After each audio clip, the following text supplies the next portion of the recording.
Bueno, la gente que quedó acá, estamos justamente ahora frente a Ciudad Rey Don Felipe, porque ahí abajo estuvo realmente la ciudad del Rey Don Felipe, hoy conocido como Puerto de Hambre. Y lo que pasó allí, bueno, fueron eventos muy desafortunados, lo sabemos, ¿no? La gente que queda ahí, estamos hablando de unas 300 personas, esas personas lamentablemente no lograron sobrevivir.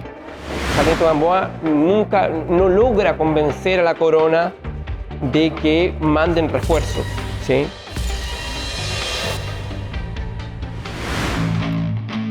Qué alegría estar aquí en el Estrecho de Magallanes, en el Parque del Estrecho, en la cafetería con la mejor vista hacia el Estrecho de Magallanes, con Joaquín Zuleta, profesor de literatura de la Universidad de los Andes, colega, amigo, con quien hemos compartido lecturas sobre Pedro Sarmiento de Gamboa y el Estrecho. Y yo soy Soledad González, del Centro de Estudios Históricos de la Universidad Bernardo Higgins. Muchas gracias a ti, Sole, por esta invitación. Estoy muy contento de estar dando aquí o conversando, ¿no? Enfrente de Ciudad del Rey Don Felipe, ¿no? A la orilla del Estrecho de Magallanes, en el Parque del Estrecho, en la cafetería. Así que gracias por invitarme. Qué excelente, ¿quién lo hubiera pensado? ¿Eh? ¿Quién lo hubiera pensado? Ha sido una excelente oportunidad. Joaquín es el editor de estos dos libros.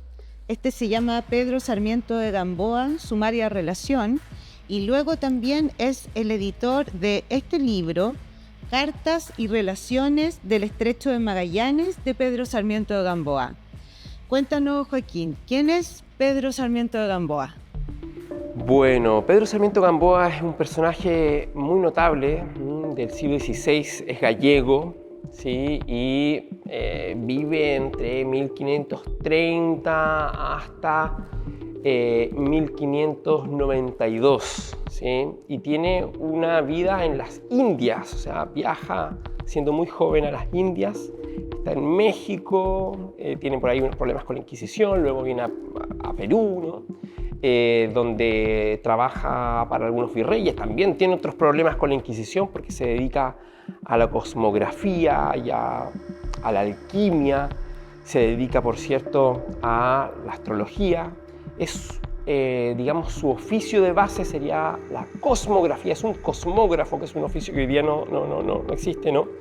Y el cosmógrafo es aquel capaz de mensurar la Tierra, comprender la ubicación, digamos, de las flotas en el mar, relacionarse con los puntos cardinales, con las estrellas, ¿no? Leer la naturaleza, hacer mediciones geográficas. Es un trabajo que mezcla astrología, astronomía, geografía, y que bueno, resultaban muy importantes para tratar de comprender el mundo y la geografía mundial en un imperio hispánico en plena expansión en el siglo XVI, y tenían que tener también muchos conocimientos matemáticos, de geometría, etc. Y por ahí entraba la alquimia, ¿no? Se colaban otras pseudociencias del momento, y Sarmiento Gamboa, bueno, se dedicó muy seriamente a estas cosas, también a los estudios de humanidades, estudia gramática, estudia latín, lee a Virgilio. Es un tipo, digamos, una formación humanística importante, y con ese conocimiento, bueno, sirve a distintos virreyes con más o menos fortuna, y luego hace una expedición importante a las Islas Salomón, eso en 1567, es decir, llegan casi a Australia desde el Perú, hacen la expedición con Álvaro de Mendaña. Es una expedición importante, ¿no? de exploración del Pacífico, luego vuelve y entra al servicio del virrey Toledo. Y con ese sería el momento más importante de la vida de Sarmiento Gamboa, con el virrey Francisco de Toledo, que es una enorme reforma de todo el Perú colonial, tú lo sabes muy bien. Ahí acompaña el virrey Toledo en la visita, digamos, la visita general del Tahuantinsuyo, y escribe una historia de los incas, ¿no? La famosa historia índica, que maneja la hipótesis de que los españoles habrían liberado al Perú de la tiranía incaica. Y estando, bueno, en estos trabajos que son de todo tipo, porque es un cortesano, servidor de la corte virreinal, ¿no? Por cierto, participa también en la captura y ejecución de Tupac Amaru, que es el último inca, el último descendiente que estaba, digamos, resistiendo en Vilcabamba, participa de esos hechos. Pero su vida da un vuelco muy notable, muy abrupto, cuando Drake, cuando el piloto, el capitán, el corsario Francis Drake, irrumpe en el Estrecho de Magallanes, que lo tenemos aquí enfrente, ¿no?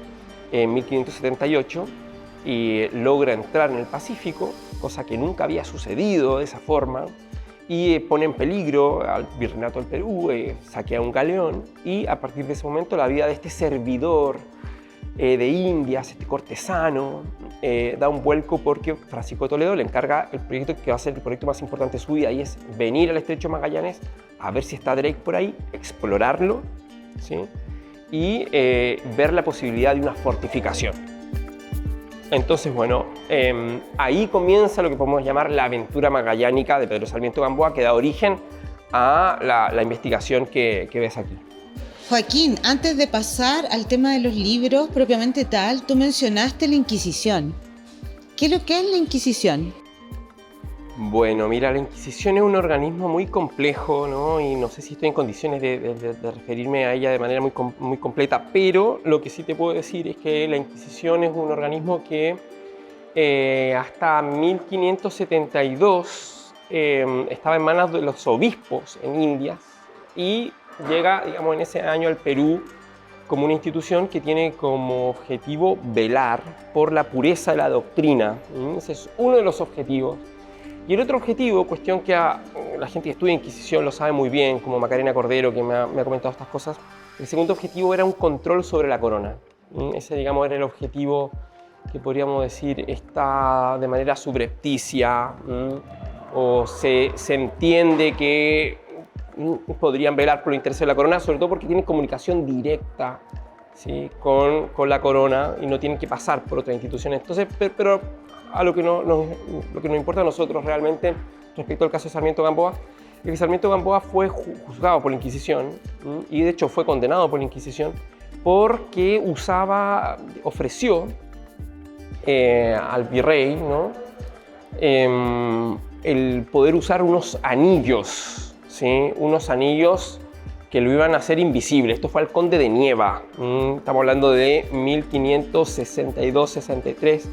El conde de Nieva, que parece que tenía unas aventurillas extramaritales, iba a necesitar estos anillos que tenían la capacidad de hacer invisible a quien lo portara, y Sarmiento le ofrece, digamos, estos anillos que lo había hecho con elementos de alquimia y de astrología, de esoterismo, y bueno, la mala noticia fue que encontraron al virrey muerto en la calle.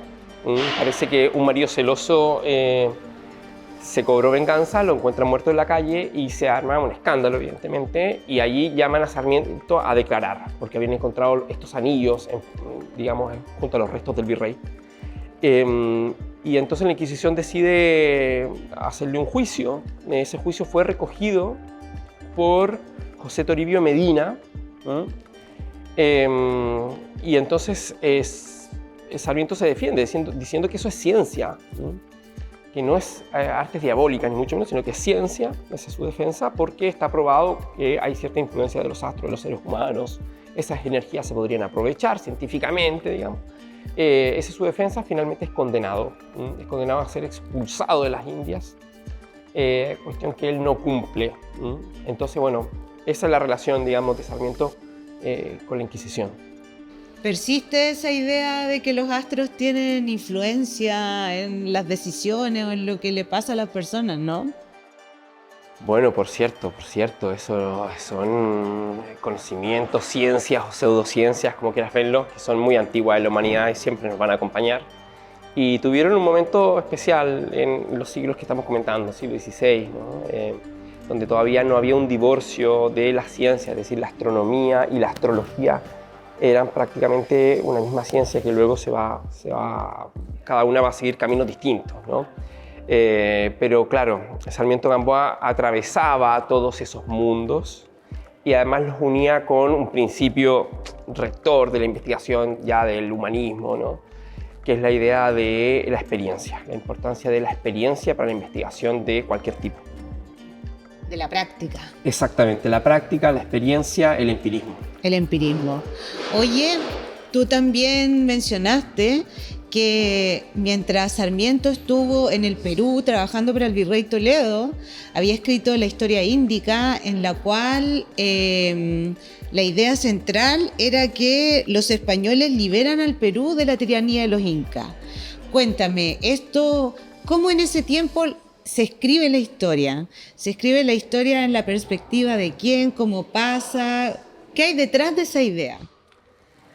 Bueno, claro, Sarmiento Gamboa justamente, digamos, recibe este mandato por parte del virrey Toledo, y el mandato de escribir una historia de los incas con la idea de desacreditar el Tahuantinsuyo. Entonces, Sarmiento hace una investigación, que de hecho es una investigación muy completa, muy interesante, donde va interrogando a distintos ancianos, ¿no?, por todo el Perú, preguntándole qué pasó con los incas y tratando de reconstruir la historia de los incas. O sea, se documenta muy bien, y a partir de eso escribe la historia, digamos, desde Manco Cápac hasta Huáscar y Atahualpa, inca por inca, contando los hechos de cada uno, pero con una idea muy clara, y la idea sería demostrar que los incas fueron reyes ilegítimos del Perú, que, digamos, pasaron a llevar una serie de estatutos que ellos mismos habían planteado, ¿no?, como la ley de sucesión. Además habían vulnerado la ley natural, ¿sí?, porque había sacrificio humano, ¿no? Y de esta forma el objetivo sería, de Sarmiento Gamboa, era precisamente que por supuesto es un cronista oficial, está cercano al poder, y el objetivo es finalmente quitarle la legitimidad a los incas de 1572, digamos, a los incas que vivían en el virreinato del Perú, que eran todavía muy ricos, muy influyentes, y la historia índica está orientada con ese objetivo, y a partir de eso Sarmiento con el virrey Toledo van a hacer una serie de actos, como por ejemplo la ejecución de Tupac Amaru, que yo mencioné hace un momento, y que fue, digamos, una consecuencia justamente de la historia índica, o digamos que la historia índica sustenta la ejecución de Tupac Amaru, y la idea de quitarle poder a los ayllus reales que sobrevivían todavía, que estaban plenamente vigentes en 1572, que son familias de los incas, ¿no? Entonces, claro, efectivamente hay una mirada desde el poder virreinal, que es una visión de la historia que se opone, por cierto, a otra, que es la visión de Bartolomé de las Casas y otros, digamos, defensores de los indios, quienes consideran que el Imperio Español tendría que depositar grandes cuotas de autonomía en los incas y en el resto de indios americanos, ¿no?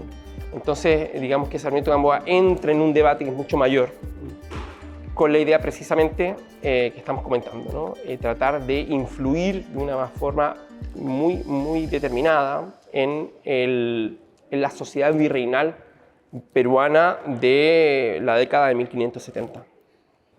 Eso nos recuerda un poco la idea también de que la escritura de la historia es una escritura política, siempre, y esto tiene que ver con política, con imperio, con posiciones, con legitimar un imperio que llegó frente a otro que ya no está. En ese mismo libro, en la historia índica, también Sarmiento nos habla del Estrecho de Magallanes. Nos habla al principio, ¿te acuerdas? Cuando él en los primeros capítulos da a conocer la visión que él tiene del mundo, de cómo piensa que es la geografía del mundo, y nos habla de que frente al Estrecho de Magallanes, él piensa que hay un nuevo continente que se llama la Tierra Austral, la Tierra Incógnita Austral, y que sería Tierra del Fuego solamente la punta de ese nuevo continente, que es lo que estamos viendo aquí. Y ahí llegamos precisamente a tu libro. Entonces me gustaría que nos contaras un poco de qué va este libro que se llama Sumaria Relación y por qué se llama Sumaria Relación. Bueno, sí, exactamente lo que comentas sobre Tierra Austral Incógnita, que sería Tierra del Fuego, ¿no? Es un continente imaginario que tiene raíces en el mundo clásico y que fue retomado por los cartógrafos del 16, ¿no? Por Mercator, por Abraham Ortelius, los cartógrafos flamencos de ese momento, y lo que van a hacer es proyectar este megacontinente en el sur. Y Sarmiento Gamboa, bueno, por supuesto participa de esa idea, porque es la manera en que tienen de ver el mundo en ese momento. Y claro, a partir de eso, si vemos ese mapa, podemos ver que, si vemos el mapa, el Atlas de Abraham Ortelius de 1570, vamos a ver que el único pasaje entre el Atlántico y el Pacífico es el Estrecho de Magallanes. Por lo tanto, este paso que estamos viendo aquí sería la llave entre el Atlántico y el Pacífico, el Mar del Norte y el Mar del Sur, y por lo tanto cerrar este paso sería una de las claves de geopolíticas del mundo, digamos, ¿no? Entonces, bueno, ahora voy a lo que me preguntaba. La sumaria relación es la historia, es la relación, es el relato que hace Sarmiento Gamboa cuando logra volver a España. Porque, como te decía antes, él hizo una primera exploración por los canales y estuvo aquí en el Estrecho Magallanes en 1578-79. Va a ir a España, va a presentar el resultado de sus investigaciones, de sus exploraciones a Felipe II, y Felipe II decide apoyarlo en un proyecto que podríamos decir es un proyecto descabellado, que es venir aquí a poblar y fortificar, es decir, cerrar el estrecho, haciendo un fuerte en cada orilla, con el objetivo de que nunca más puedan pasar flotas extranjeras, flotas enemigas, los ingleses, los franceses. Entonces, ese va a ser el proyecto, y Sarmiento Gamboa va a venir acá con una flota enorme, 23 naves, va a fundar 2 poblaciones después de un viaje terrible, muy dramático. Van a lograr llegar, van a fundar 2 poblaciones, luego Sarmiento Gamboa va a volver al Brasil, desde el Brasil va a viajar a España, y ahí va a ser secuestrado por Walter Raleigh, que es cortesano de la reina Isabel, y va a estar allí preso 3 meses, logra salir, pasa a Francia. En Francia va a ser tomado preso también por un capitán hugonote, va a estar preso 2 años y medio en Mont-de-Marsan, que es cerca de los Pirineos. Va a estar preso allí, y una vez que es liberado, después de una larga negociación, va a llegar a España en 1590 y va a escribir el relato definitivo. Ha escrito varios más, ha escrito muchas cartas, relaciones, ¿no? Pero va a escribir el relato definitivo de su experiencia y del gran fracaso que fue la Armada del Estrecho, y por eso él mismo le pone este nombre, Sumaria Relación. El nombre completo de la obra, claro, es Sumaria Relación de Pedro Sarmiento Gamboa, gobernador y capitán general del Estrecho de la Madre de Dios, porque él le rebautiza el Estrecho de Magallanes, antes nombrado de Magallanes, y de las poblaciones en él hechas y que se han de hacer por vuestra majestad. Ese es el título completo de la obra, Sumaria Relación, como para decir, bueno, esta es la historia definitiva de lo que sucedió en Magallanes, que fue una historia muy polémica, muy terrible, y donde hubo una discusión enorme respecto de los hechos. Oye, tú nos contabas que él, bueno, finalmente regresa a España y rumbo a España es capturado, primero por ingleses, luego por franceses. ¿Y qué pasó con la gente que quedó acá? Bueno, la gente que quedó acá, estamos justamente ahora frente a Ciudad Rey Don Felipe. Es un privilegio poder estar aquí contigo conversando sobre estos temas. Una maravillosa vista del Estrecho Magallanes y frente a la ciudad, porque ahí abajo estuvo realmente la ciudad del Rey Don Felipe, hoy conocido como Puerto de Hambre. Y lo que pasó allí, bueno, fueron eventos muy desafortunados, lo sabemos, ¿no? La gente que queda ahí, estamos hablando de unas 300 personas, quedan divididos entre Rey Don Felipe, que lo tenemos aquí, y en Punta Dungen está la otra ciudad que es Nombre de Jesús, ¿sí? En torno a 300 personas en total, y esas personas lamentablemente no lograron sobrevivir. Sabemos que no logran sobrevivir y van a perecer. Sarmiento Gamboa nunca logra convencer a la corona de que manden refuerzos, ¿sí? La corona se desentiende de esto, finalmente se lo encarga al Perú, que desde el Perú los ayuden. Desde el Virreinato del Perú tampoco están interesados en prestar ayuda a estos desgraciados pobladores que están aquí. Por lo tanto, sabemos que el destino de las poblaciones fue infausto, ¿no? Finalmente se debilitaron hasta morir, realmente una historia muy, muy trágica, ¿no? Y los sobrevivientes fueron muy poquitos. Hay uno que conocemos, ¿no? Porque es Tomé Hernández, que fue rescatado, entre comillas, por Thomas Cavendish, el corsario inglés, y por él sabemos de cómo fue ese final. Fue un final muy, muy triste de los pobladores que perecieron de hambre y debilitados, ¿no? De enfermedades, justamente en estos parajes que estamos observando aquí, en estas soledades que estamos viendo justamente frente a nuestros ojos. Claro, en estas soledades, pero que en realidad también por estos mismos libros sabemos que en ese tiempo no es que fueran soledades, sino que aquí también vivía gente con las cuales la expedición no se entendió muy bien y hubo mucho conflicto, en ocasiones colaboración, pero más veces conflicto, ¿verdad? Sí, efectivamente, aquí habían, ¿no?, pueblos originarios que conocemos, ¿no?, los Aoniken, nombrados también tehuelches, y estaban los Cahuéscar. Por lo tanto, a partir de eso, digamos que, claro, aquí hay un concepto que es importante, ¿no? Si aquí pueden vivir los indios, pensaban, bueno, también podrán vivir europeos, ¿no? Sin embargo, eso no fue posible. Eso no fue posible justamente porque la supervivencia por parte de los pueblos originarios, digamos, era completamente distinta a lo que podía lograr o hacer un europeo acá. Los europeos, los españoles, intentaron cultivar, intentaron plantar, ¿no? Además trajeron animales para hacer una ganadería, pero finalmente no tuvieron fortuna en la caza y la pesca. Cuestiones que sí manejaban muy bien los pueblos originarios, y por lo tanto, como no se da ese entendimiento, y hay que decir también que los pobladores llegaron muy, muy dañados, ¿no?, muy debilitados de esa travesía tan terrible por el Atlántico. Entonces, bueno, sí, efectivamente, en estas soledades vivían los Cahuéscar, vivían los tehuelches, pero no lograron, digamos, establecer una colaboración entre los españoles y los pueblos originarios, de modo que todo terminó como ya lo hemos dicho.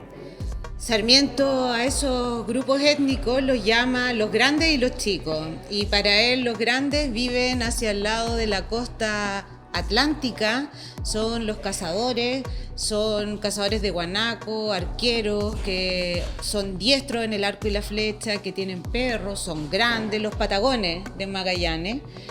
Y ellos, claro, igual fueron agresivos, tenían el recuerdo de las experiencias de las expediciones pasadas y los reciben con una lluvia de flechas cuando llegan. Pero en efecto los de este otro lado, que Sarmiento denomina los chicos, que son de una tradición más canoera, tienen una disposición un poco más pacífica hacia la expedición.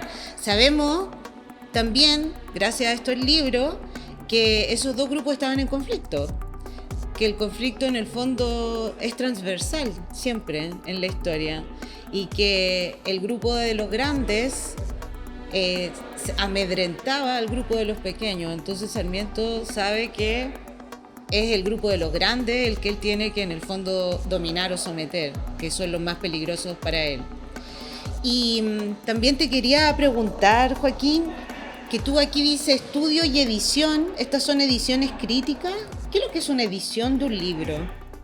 Mira, una edición crítica, podríamos decir, está dentro de lo que llamaríamos filología, está dentro de lo que llamaríamos ecdótica, y tiene que ver con, digamos, una edición de un libro, de un manuscrito, que pone muchísimo cuidado en todas las dimensiones de ese texto, pero la dimensión más importante es lo que llamamos fijación textual, ¿sí?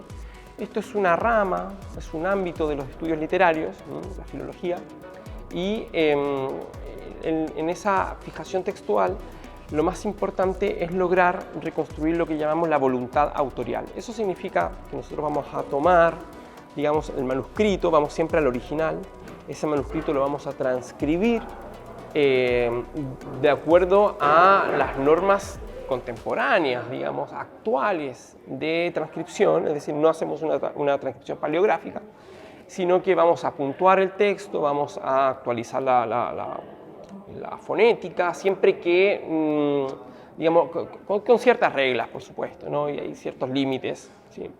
Pero buscamos lo que llamamos la voluntad autorial, es decir, poner exactamente lo que Sarmiento quería expresar, ¿sí? Lo que Sarmiento quería expresar. Eso es lo que nosotros realmente vamos a intentar estudiar aquí, porque como sabes, ¿no? En cualquier texto, en cualquier transcripción se producen errores, ¿m? Y esos errores muchas veces perduran de una forma muy persistente a través de los siglos, van a perdurar justamente en el texto. Entonces, un editor lo que intenta precisamente es reconstruir, es entender los errores que hay y corregir justamente esos errores con el objetivo de entregar al lector el texto más cuidado posible y que reconstruya esa primera voluntad del escritor. Eso es lo que hacemos. Además, anotamos el texto, hay una anotación. Estudiamos, por ejemplo, cuántas manos intervienen, quiénes escribieron. En este caso, en la sumaria de relación hay unas notas marginales. Esas notas marginales son del primer lector, que fue el licenciado Gasca, que fue un funcionario del Consejo de Indias, que es el primero en leer esto, ¿no? Entonces, a partir de eso, si estudiamos esas notas, nos vamos a dar cuenta, por ejemplo, cómo fue la primera lectura que se hace, ¿no?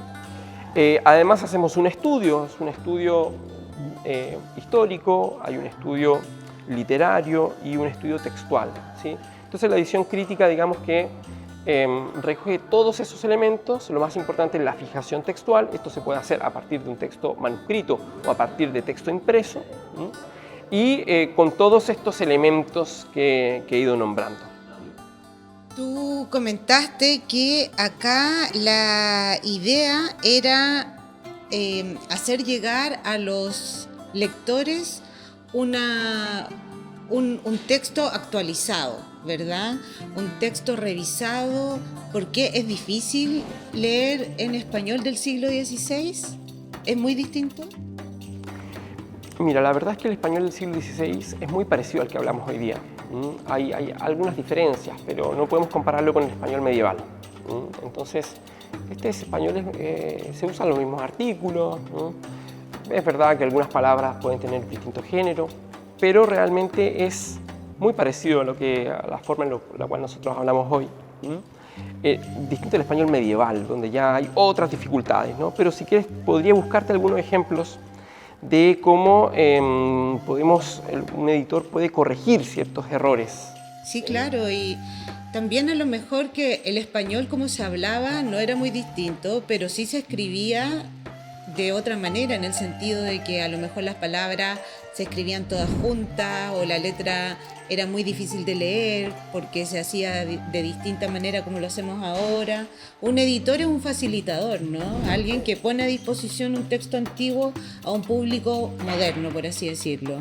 Creo que lo has dicho muy bien, efectivamente. Nosotros lo que hacemos es mediar, ¿sí? Mediar entre el lector actual y ese manuscrito que justamente puede estar con una letra que tenga cierta dificultad. Ese manuscrito que muchas veces no va a ser del autor realmente, sino que puede ser de un copista, puede ser de un amanuense, de un funcionario real, ¿sí?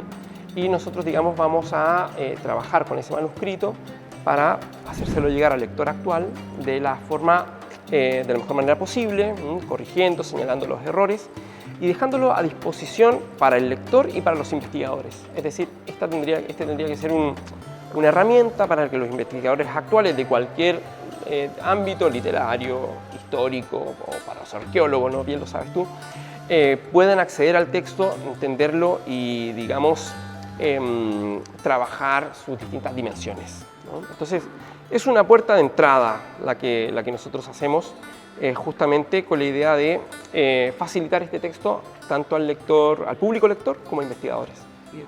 Y también es interesante eso de que cada manuscrito tiene su propia historia, ¿no? Que es también un poco del trabajo que se hace en filología, en edición crítica, que a veces viajan, van y vuelven, cambian de mano.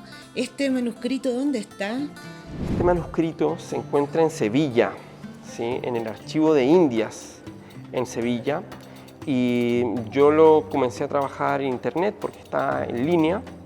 Así que lo comencé a trabajar allí y cuando tuve oportunidad de ir a consultar directamente el manuscrito al Archivo de Indias, lo hice y ahí lo pude estudiar y fue muy útil porque pude ver, por ejemplo, las tintas, distintas tintas. Entonces eso me ayudaba a ver, bueno, quién había intervenido en ese manuscrito. Oye, y cuéntanos, ¿tienes a mano lo que nos quieres leer? ¿O? Sí, mira, tengo aquí algunos ejemplos. Eso. Hay un ejemplo, bueno, hay ejemplos fáciles, ¿no? Pero en algún momento, por ejemplo, hay una situación en la cual había un sargento que podía ser, dice Sarmiento Gamboa, que este sargento iba a ser corrompido por el general de la expedición, que es Flores de Valdés. Y entonces el texto decía, y aunque hasta entonces este sargento andaba claro de coro, también sirvió esta lección. Bueno, entonces, claro decoro, la expresión no queda muy clara, ¿no? Claro decoro, y los distintos editores dicen, bueno, esto es una errata, ¿no? Realmente no le encuentran muy bien la explicación, ¿sí? Pero tenemos que entender que realmente Sarmiento de Gamboa escribió otra cosa, ¿no? Lo que pasa es que este texto pasó por un amanuense y muchas veces las palabras están juntas o separadas, ¿no? Pero lo que realmente Sarmiento Gamboa quiso decir es que el sargento decoró esta lección, es decir, aprendió la lección de memoria, ¿sí? Entonces el texto realmente no es que ande claro de coro, sino que lo aprendió de memoria. Entonces, claro, la expresión andar claro de coro no existe. No existe, sino que la expresión completamente, la expresión realmente es, y aunque hasta entonces este sargento andaba claro, decoró tan bien esta lección, es decir, aprendió esta lección de memoria, decoró en el sentido de recordar, memorizar. O sea, quedó más claro que antes. Claro, había un error por la transcripción y ese error afortunadamente lo pude, digamos, detectar y lo pude, digamos, subsanar. Y de esa manera es un detalle, ¿no? Pero estas cosas son por las cuales los filólogos disfrutan. Pude, bueno, hacer la fijación textual apropiada, ¿no? Y así hay varios, ¿no? Hay varios ejemplos. Hay erratas muy famosas, pues, Joaquín. ¿Te acuerdas las 11.000 vírgenes y Santa Úrsula? Claro. Justamente así le puso Magallanes a Punta Dúngenes. Y no son 11.000 vírgenes, eran 11 y el 1000 se coló precisamente de una mala copia o una mala lectura de otra palabra. Y son cosas que quedan ahí y que van pasando y van forjando cultos, realidades, mitos, leyendas, y en realidad tienen un origen, no vamos a decir de engaño, ni intencionalmente conspiracional, pero fue un accidente textual que sucedió y quedó ahí, ¿no? Efectivamente, ¿no? Y eso es parte de la labor que hace un filólogo de intentar reconstruir ese texto original y descubriendo esas erratas que muchas veces van a estar en cualquier texto realmente. Un filólogo se alegra cuando encuentra una errata, ¿por cierto? Bueno, claro, eso es parte del oficio. Lo escribía el gran filólogo Francisco Rico, ¿no? Y decía que, bueno, una de las principales alegrías de un filólogo es justamente encontrar erratas. ¿Tú te pones contento? Cualquier filólogo se va a poner muy contento cuando logra detectar un error, sobre todo si es un error curioso, ¿no? Entretenido, y un error que ha digamos, ha prosperado en el tiempo y ese descubrimiento pone contento a cualquier investigador, ¿no? Sí, en Sarmiento, en la historia índica, había un error, ¿te acuerdas? Del número, una mala traducción del número de las naves de la Atlántida de Platón, que era así un número descuadrado y también era una mala traducción que seguramente él hizo de Platón. Y claro, había quedado ahí, pues. Eso va a salir en la edición que estamos preparando pronto sale. Oye, Joaquín, ya para ir cerrando, dos cositas. Cuéntanos este libro, ¿de qué trata? Pedro Sarmiento de Gamboa, Cartas y Relaciones del Estrecho de Magallanes. Claro, este libro, ¿no? como es una edición crítica, aquí el autor es Pedro Sarmiento de Gamboa, ¿no? El título es Cartas y Relaciones del Estrecho de Magallanes entre 1580 y 1590, y yo aparezco aquí en calidad de editor. Este libro que salió en 2021 por Editorial Universitaria y por la colección Letras del Reino de Chile, que hacemos junto a Miguel Donoso de la Universidad de los Andes, fue mi proyecto de postdoc, y aquí lo que hice fue reunir unas 55 cartas inéditas de Sarmiento Gamboa que están en Simancas, Archivo General de Simancas, cerca de Valladolid. Y bueno, lo que hice fue editar esas cartas inéditas y añadir luego dos relaciones, que fue la relación de Río de Janeiro y la relación de Pernambuco, ¿sí? Realmente estos dos libros cuentan la misma historia. Lo que pasa es que la sumaria relación es la versión final, ¿sí? Definitiva, digamos, que Sarmiento escribe en 1590, y esta es la versión que escribe Sarmiento Gamboa durante el viaje. Entonces, claro, van cambiando las cosas, pero está todo unido. Por lo menos este libro, Cartas y Relaciones, tiene el hilo conductor de la narración. Comienza con la preparación de la expedición en las cartas inéditas, y luego la primera parte del viaje, que la firma desde estando en Río de Janeiro en 1583, y luego la segunda parte del viaje cuando logró llegar al Estrecho de Magallanes, que la firma en Pernambuco, en Brasil también.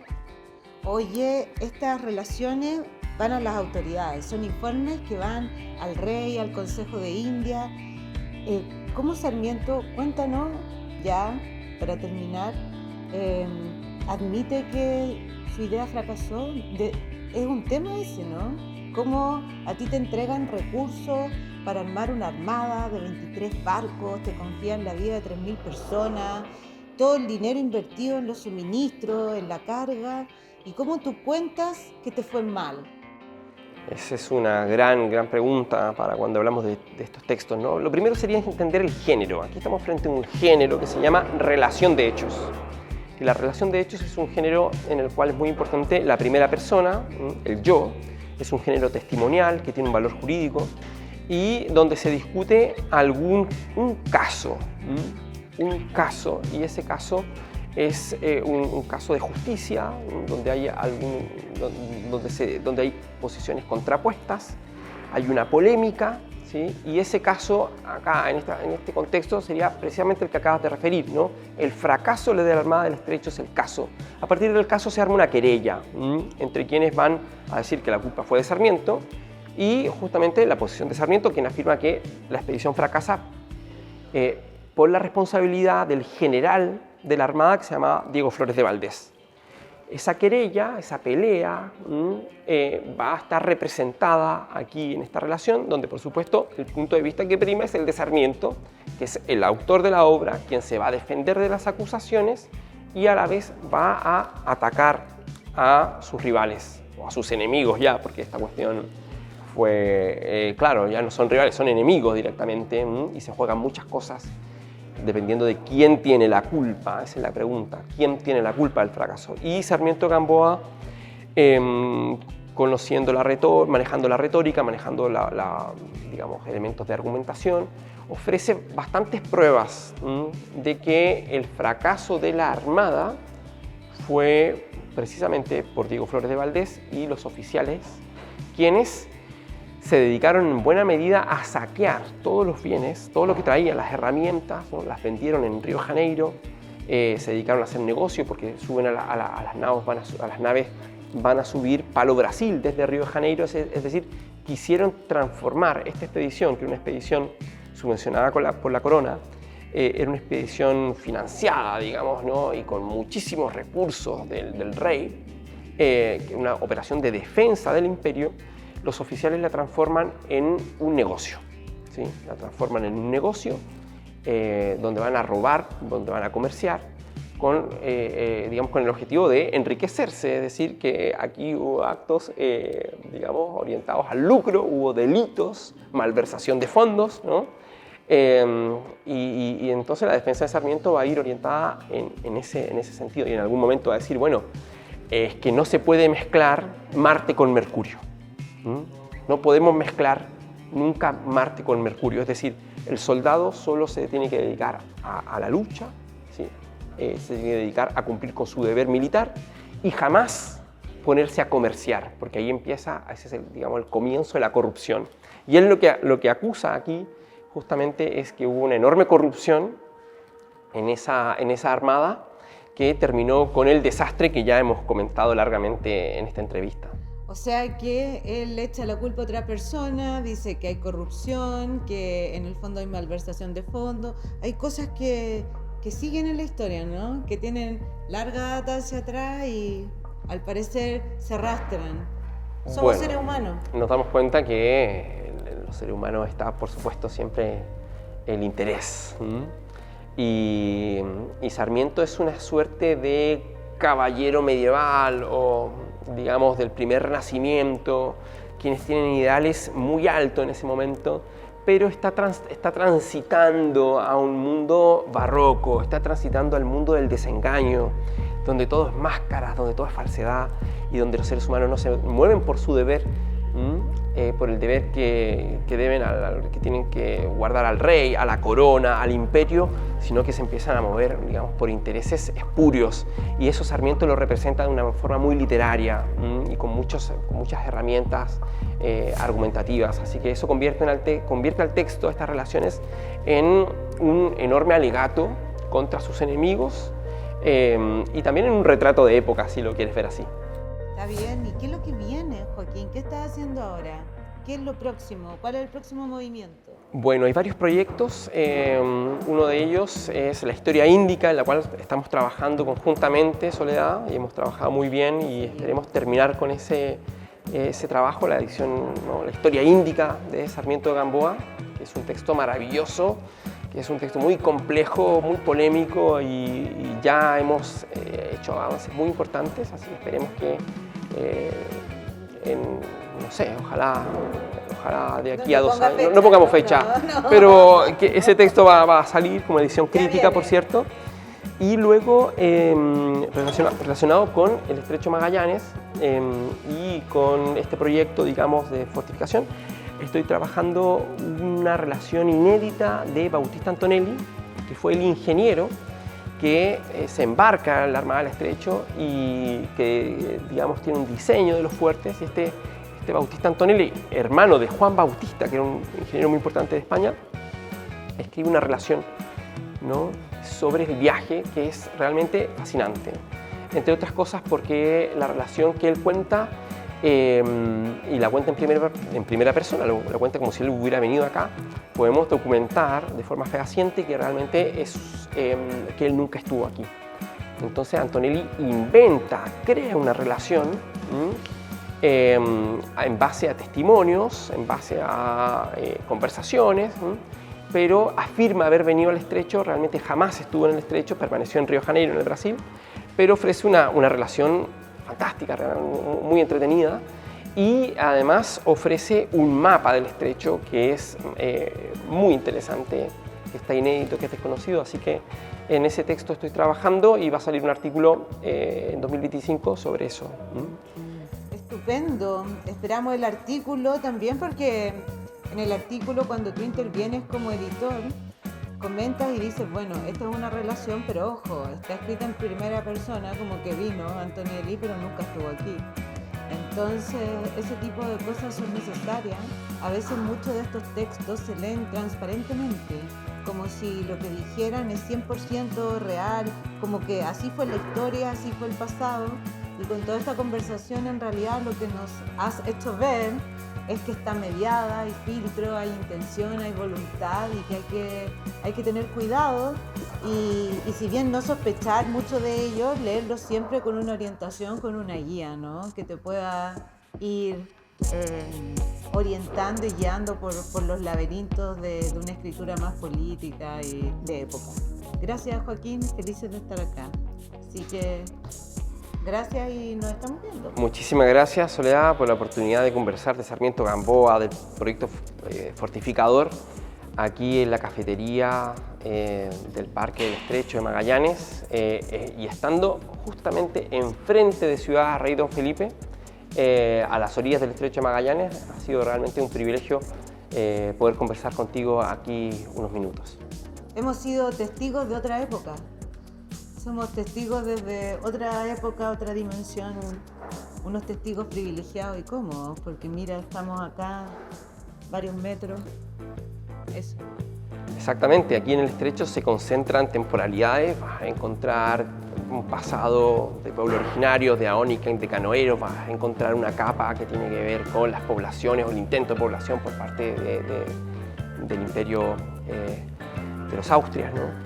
Y luego vas a encontrar toda la historia de Chile, ¿no? De la Goleta Ancud, de Fuerte Bulnes, y toda esa acumulación de historias,